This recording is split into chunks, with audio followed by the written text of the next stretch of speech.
सईद हैदर साहब, इसमें बुनियादी तौर पर ये सारे का सारा कसूर शान मसूद का है या इसमें सब अपना अपना हिस्सा डाल रहे हैं और तभी हम यहाँ तक पहुँचे? एग्जैक्टली पाकिस्तान टेस्ट टीम को हुआ क्या है? अगर आप किसी को जिम्मेदार ठहराना चाहें तो वो कौन है एग्जैक्टली? देखिए, इसमें तो पूरी टीम जिम्मेदार है। किसी भी खिलाड़ी ने, बॉलर ने, बैट्समैन ने कोई अच्छी कारकर्दगी नहीं दिखाई। बैट्समैन जो है उनको जो अपना काम करना चाहिए था वो नहीं किया। बॉलर्स जो हैं वो डिसिप्लिन नहीं था उनके पास। विकेट में मदद होने के बावजूद उसको सही स्पॉट्स में बॉलिंग नहीं कर पाए। तो पूरी टीम इसकी जिम्मेदार है। शान मसूद जाहिर है एक लीडर की हैसियत से ज़्यादा जिम्मेदार हैं। उनको पॉइंट आउट करना चाहिए था। जो चीज़ें उनके सामने पहले से थी उसको पहले से पॉइंट आउट करते और टीम सिलेक्शन में अपना रोल प्ले करते, तो वो कहीं पे भी नज़र नहीं आए मैच से पहले।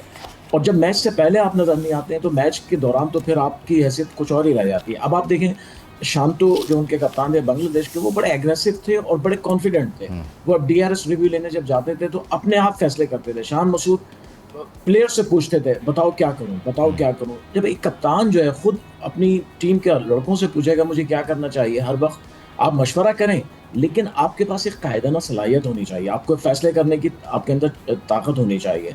दूसरी बात ये है कि पाकिस्तानी जो बैट्समैन इस वक्त खेल रहे हैं, ज़्यादातर इंडिविजुअल खेल रहे हैं। वो अपने आप चाहते हैं थोड़े से रन्स कर लें, 25, 30, 40 रन करें ताकि अगले मैच में चांस बन जाए। वो कोई पार्टनरशिप, हमें दोनों टेस्ट मैचेस में पाकिस्तानियों की तरफ से कोई बड़ी पार्टनरशिप नज़र नहीं आई जैसे कि उन्होंने की। उनके 6 आउट हो गए 100 रन में, उसके बाद उनके 7वें और 8वें बैट्समैन ने 180 रन की पार्टनरशिप कर दी। तो ये जो फ़र्क है, ये दोनों टीमें में ज़ाहिर है ज़्यादा नज़र आया और पाकिस्तानी टीम जो है उसका शिकार हुई और दोनों टेस्ट मैच हार गई। नहीं, इसमें बुनियादी तौर पे ये जो मसला है ना जिसकी तरफ आप निशानदेही कर रहे हैं कि एक तो वो ज़ाहिर है टीम एफर्ट नहीं है, हर एक की कोशिश होती है अच्छा मैं अपना 50 कर लूँ या मैं अपना 40 कर लूँ और मेरा जो है वो रैंकिंग के मामलात अच्छे रहें, पॉइंट्स टेबल में मैं नज़र आता रहूँ। ये तो माइंडसेट आज का नहीं है। तो अल्हम्दुलिल्लाह हमने T20 में भी भुगत लिया है या हमने वनडे में भी भुगत लिया है। अब इसको करें क्या? इसकी कोई छांटी करें, मतलब कुछ सारे पुराने लड़कों को एक मरतबा बाहर बिठा दें और बोलें हाँ जी आ जाओ, नए लड़कों को खिलाते हैं, या ये माइंडसेट जो है वो पाकिस्तान क्रिकेट में एट एनी लेवल प्रिवेल कर चुका है? यानी डोमेस्टिक से भी बच्चा लाएंगे तो वो भी ये सोचेगा कि भाई 50 करो और अपने आप को बचाओ। देखिए, अब क्रिकेट इतनी ज़्यादा प्रोफेशनल हो गई है कि अकाउंटेबिलिटी भी नहीं हो सकती। प्लेयर्स जो है वो, अगर उनको ये कहा जाए हम तुम्हें ड्रॉप कर रहे हैं, टीम में नहीं खिला रहे हैं, वो जाके फिर कहीं पे कोई T20 लीग खेलना शुरू कर देंगे।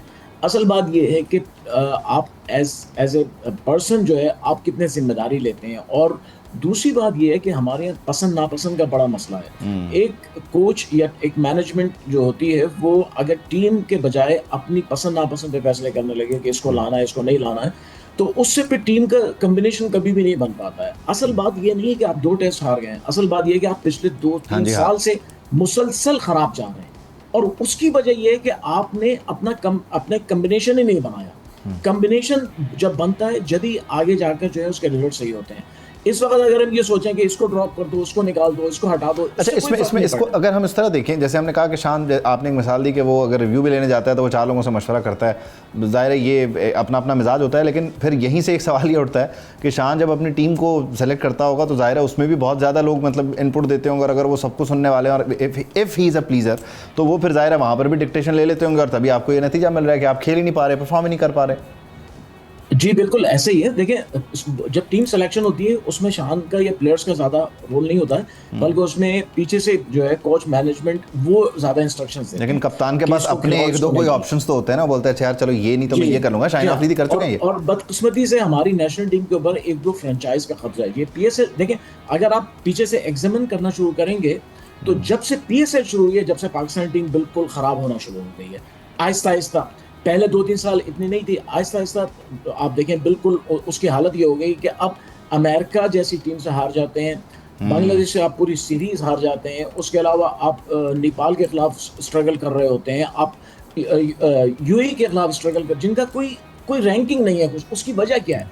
उसकी वजह ये कि प्लेयर्स जो हैं अब उनमें अपने खेल में निखार पैदा करने की, जिसे आप कहें उर्दू में, या एक डाइवर्सिटी इंग्लिश में कहें कि वो चीज़ अब इनमें नहीं रही है। वो समझते हैं थोड़ी देर खेलो, पैसे मिल जाएंगे, नहीं मिलेंगे कहीं और से पैसे मिल जाएंगे।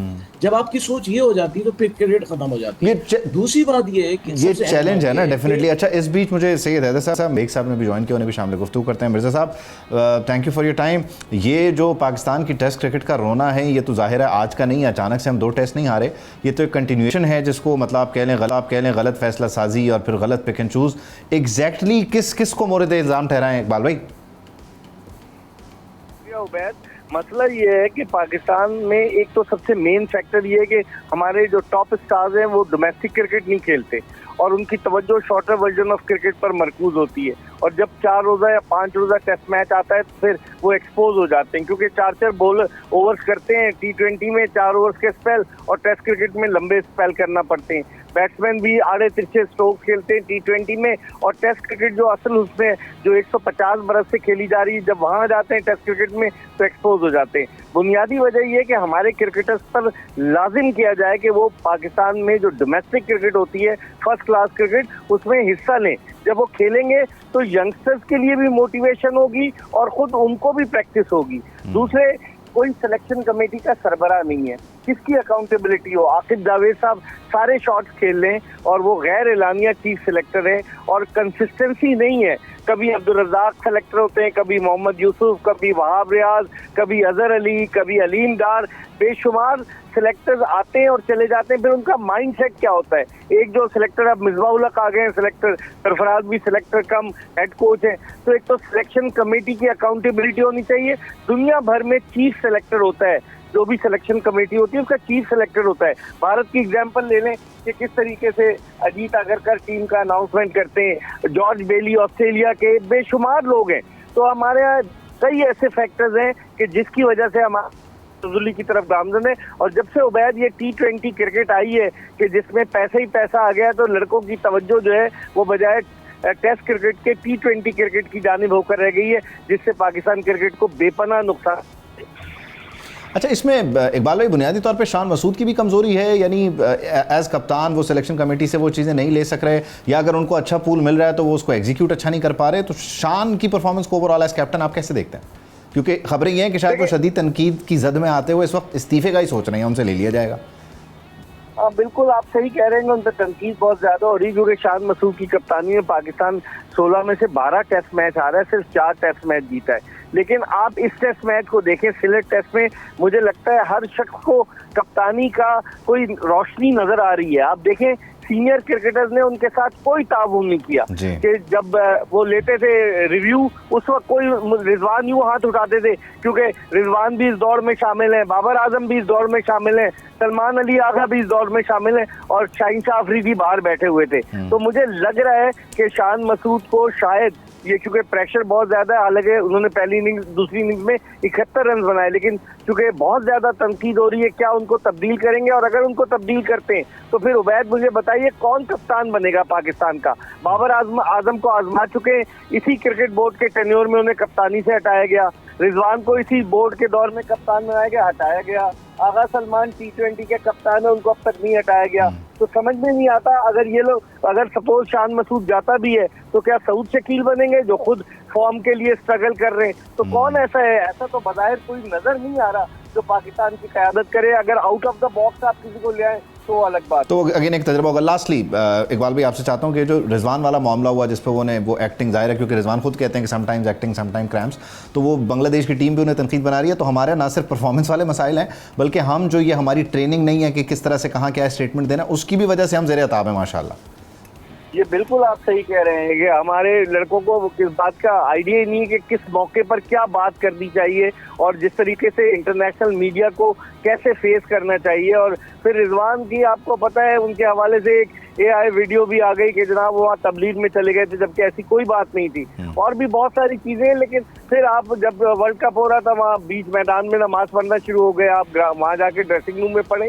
तो रिजवान की भी तो ऐसी चीजें हैं कि जिनको लोग एक्सप्लॉइट करते हैं, तो उन्हें खुद भी मोहतात रहना चाहिए। ये क्रिकेट बोर्ड का काम है कि उनको बताए कि किस मौके पर क्या बात कर दी है, नहीं कि आपने जो मुंह में आया वो कह दिया। इसीलिए आप देखें, कभी सोच सकते थे वो कहे कि बांग्लादेशी क्रिकेटर हमारा मजाक उड़ाएंगे, हमारे क्रिकेटर्स का। बांग्लादेश को हमने टेस्ट स्टेटस दिलवाया, सन 2000 में वो टेस्ट मैच खेलने मुल्तान आए एशियन टेस्ट चैंपियनशिप का। बांग्लादेश अपने इब्तदाई 35 में से 34 टेस्ट मैच हारा था, अब वही टीम हमारे गले पड़ गई है। तो खुद सोचना चाहिए हम मौका क्यों दे, अगर हमारी परफॉर्मेंस अच्छी रहे तो मजाल है लिटन दास की कोई हमसे बात कर सके। बिल्कुल ठीक है, बहुत शुक्रिया Mirza Iqbal Baig sahab, thank you for joining us. Syed Haider sahab, आपके भी वक्त आप दोनों हज़रात ने ज्वाइन किया, थैंक यू। सब्सक्राइब करें और बेल दबाएं ताकि कोई खबर रह न जाए।